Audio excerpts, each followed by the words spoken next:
লগি বৈঠা দিয়ে পিটিয়ে মানুষ হত্যার দৃশ্য, যা টেলিভিশনের পর্দায় সরাসরি দেখেছিল কোটি মানুষ। বাংলাদেশের ইতিহাসে এমন নারকীয় দৃশ্য আগে কেউ দেখেনি। দিনটি ছিল ২৮ অক্টোবর ২০০৬।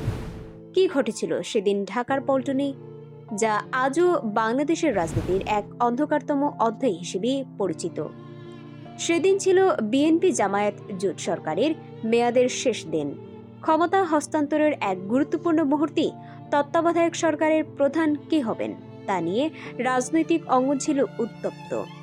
একদিকে প্রধানমন্ত্রী খালেদা জিয়া রাষ্ট্রপতির কাছে পদত্যাগপত্র জমা দিচ্ছেন, আর অন্যদিকে ঢাকার রাজপথ পরিণত হয়েছিল রণক্ষেত্রে।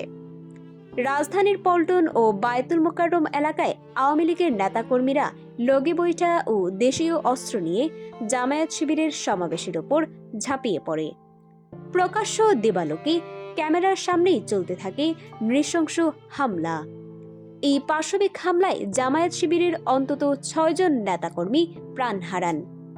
সেই শুধু ঢাকাতেই থেমে থাকেনি, সারা দেশে ছড়িয়ে পড়েছিল নৈরাজ্যের আগুন। বিভিন্ন স্থানে বিএনপি জামায়াতের অফিস এবং নেতাকর্মীদের বাড়িঘরেও চালানো হয় হামলা।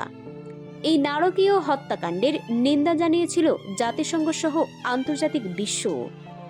জামায়াত বিএনপির অভিযোগ, এটি ছিল গণতন্ত্রকে বাধাগ্রস্ত করার জন্য আওয়ামী লীগের একটি পরিকল্পিত ষড়যন্ত্র ও ক্ষমতার লোভের নির্লজ্জ বহিঃপ্রকাশ। এটি বাংলাদেশের রাজনীতিতে এক গভীর ক্ষতচিহ্ন। সেই দিনের রক্তের দাগ আর মানুষের আর্তনাদ আজও অনেকের স্মৃতিতে জীবন্ত। এটি এক কালো ইতিহাস, যা ভুলার নয়। এই ধরনের গুরুত্বপূর্ণ আপডেট পেতে আমাদের সঙ্গে থাকুন। বিজিএন টিভি 24, সংবাদ যেখানে, বিশ্বস্ততা সেখানে।